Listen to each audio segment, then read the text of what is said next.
Soul vaccination by Tower of Power. Here on Democracy Now!, democracynow.org, The War and Peace Report. I'm Amy Goodman.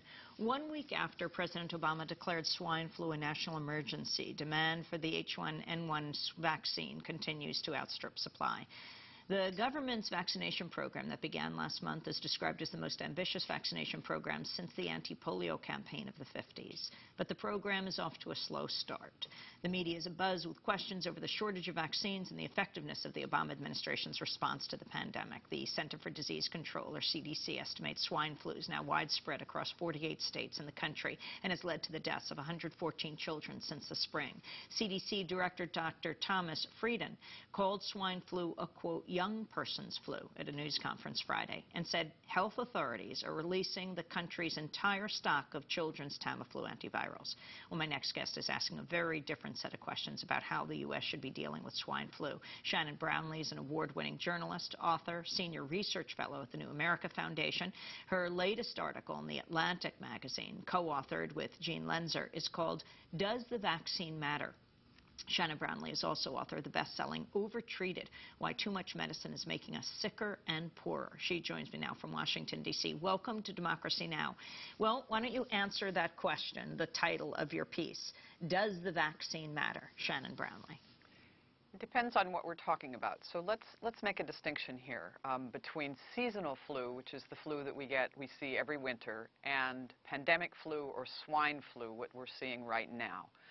For seasonal flu, we have a vaccine program, a public health campaign that aims to get the people who are most at risk from seasonal flu vaccinated. So we aim our campaign at the elderly, we aim our campaign at people who are immune compromised, who are ill with other things, who are more vulnerable.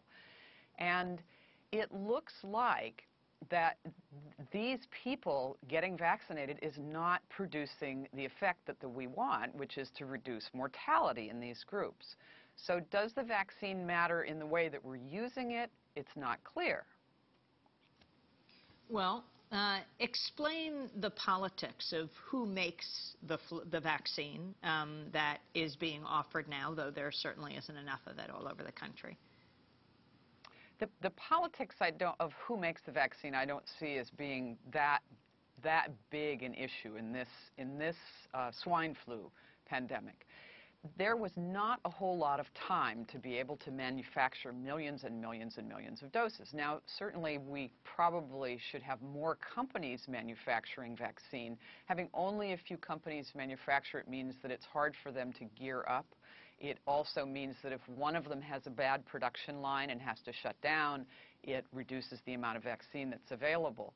The issue with swine flu vaccine is not only that it's hard to make enough of it in a short enough time to have an effect, but also is it really doing what we want it to do in this particular pandemic? The swine flu vaccine, the way they're making it now, explain the whole process.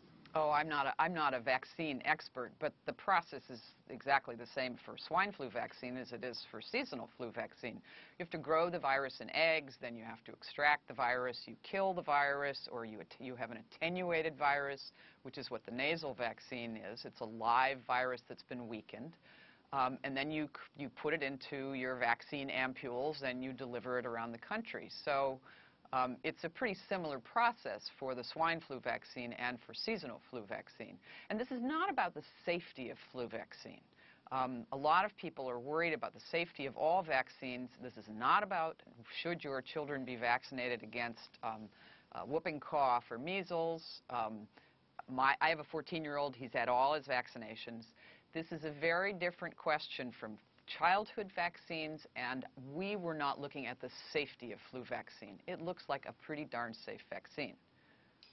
But the issue of the testing of the vaccine, go into more detail about how it is tested. Well, you test it in a small number of people if you're in a hurry, like we were with swine flu.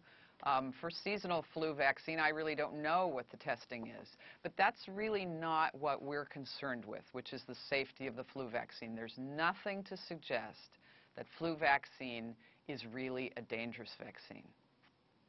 But in terms of effectiveness, when you talk about cohort studies, the placebo-controlled studies, et cetera. Right. That is what we were most concerned with in the Atlantic Monthly article, or in the Atlantic article. The magazine has a new name. The effectiveness of the vaccine is what we're questioning. And it looks like when you give young, healthy people flu vaccine, they're able to mount a very good immune response, and they can then resist getting the flu. But when you give vaccine to people who are elderly, who have, say, diabetes, who are, have cancer, are taking chemotherapy, there are any number of people who have compromised immune systems. They may not be mounting a very good immune response. So they get the vaccine, but it isn't really protecting them. And that's where the question arises, is how effective is flu vaccine? Because in seasonal flu, we're trying to aim our efforts at giving it to the people who are most vulnerable from dying from flu. And they may not be able to mount enough of an immune response to be able to resist flu, even when they get vaccine. So are we wasting a lot of money and a lot of effort in trying to get the vulnerable to get vaccinated when it may not be doing them any good at all, or may do very, very marginal good? The historic parallels, Shannon Brownlee, that you raise, like treatments for breast cancer, regular heartbeats. Well, this has to do with the sociology of medicine and the history of medicine. Medicine, from the time that doctors were bleeding people, putting leeches on people in the belief that if they bled out the bad blood, the person would get better. Medicine has believes in whatever treatment is the prevailing notion at the time. And the thing that distinguishes what doctors did, say, in the 17th century of bleeding people, and now, is that we actually have science, and we actually try to test whether or not a treatment actually works.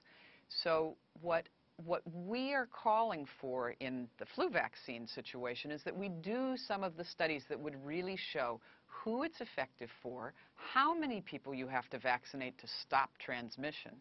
And right now, there's enormous resistance to doing those kinds of trials, which would require that you have half the people get vaccine and half get a dummy shot, a placebo.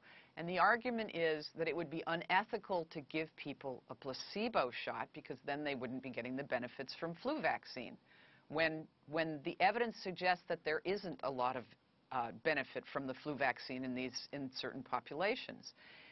And we've seen this happen before in medicine, where a treatment or a test seems to work, everybody starts to believe that it works, and then there's resistance to really testing it, to finding out if it really does work. Who is Dr. Tom Jefferson, who you write about? Tom Jefferson is the head of the vaccine field, which is sort of the department of studying vaccines at the Cochrane Collaboration. And this is a very, very important group. It's a network of physicians, statisticians, other kinds of scientists, virologists, microbiologists around the world who look at the scientific literature, and they have a set of rules that they use for assessing the merits of any particular study. And they look at all the studies that they can, and they come out with an answer which says, we have lots of evidence that says this works. We don't have very good evidence to show that that works. So Tom Jefferson has been studying the vaccine literature for a long time, and his group, the Cochrane Collaboration, is one of the groups that found that vaccine may not work as well as we think it does for the groups that we aim it at, the elderly and the immune compromised.